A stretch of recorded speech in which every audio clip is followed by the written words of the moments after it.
শিক্ষক সংকটে ব্যাহত হচ্ছে লালমনিরহাটের পাটগ্রামের দহগ্রাম সরকারি উচ্চ বিদ্যালয়ের শিক্ষা কার্যক্রম।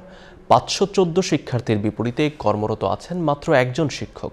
শিক্ষক সংকট নিরসনের দাবিতে ৩ দিন ধরে দহগ্রাম পাটগ্রাম আঞ্চলিক সড়ক অবরোধ করে বিক্ষোভ করেন শিক্ষার্থীরা।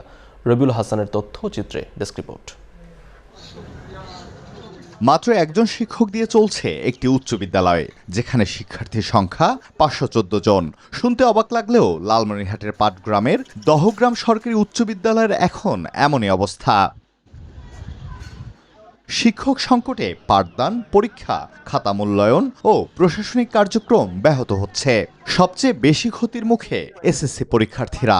বদলি ও অবসরে পদশূন্য হলেও দীর্ঘদিনে তা পূরণ হয়নি।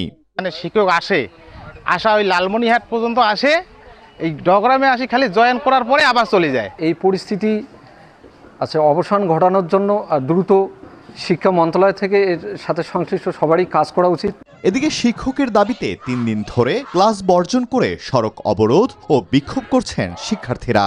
সরকারি উচ্চ বিদ্যালয়ে যদি পর্যাপ্ত শিক্ষক না থাকে তাহলে শিক্ষার্থীরা কিভাবে মানসম্মত শিক্ষা পাবে? আমাদের বারবার আশ্বাস দিচ্ছে শুধু যে শিক্ষক দিবে, কিন্তু আজ পর্যন্ত কোনো ধরনের শিক্ষক আমাদের বিদ্যালয়ে আসেনি। যতক্ষণ না আমাদের পর্যাপ্ত পরিমাণ শিক্ষক দেওয়া হবে আমরা এখান থেকে সরব না।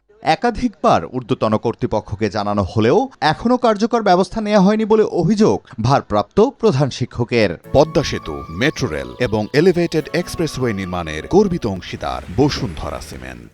সবাই অবসরে চলে গেছে, কর্মচারী একজন আছে, আর তৃতীয় শ্রেণীর কর্মচারী একজন আছে, আর আমি টিচার হিসাবে একজন আছি। ঊর্ধ্বতন কর্তৃপক্ষের সাথে কথা বলে সমাধানের চেষ্টা চলছে বলে জানান উপজেলা নির্বাহী কর্মকর্তা। প্রধান শিক্ষকের সাথে আলোচনা হয়েছে, ওনাকে বলা হয়েছিল যে উনি একটা চিঠি ইস্যু করবেন মাধ্যমিক উচ্চ শিক্ষা বিভাগে, যেন এখানে শিক্ষক জরুরি ভিত্তিতে পদায়ন করা হয়।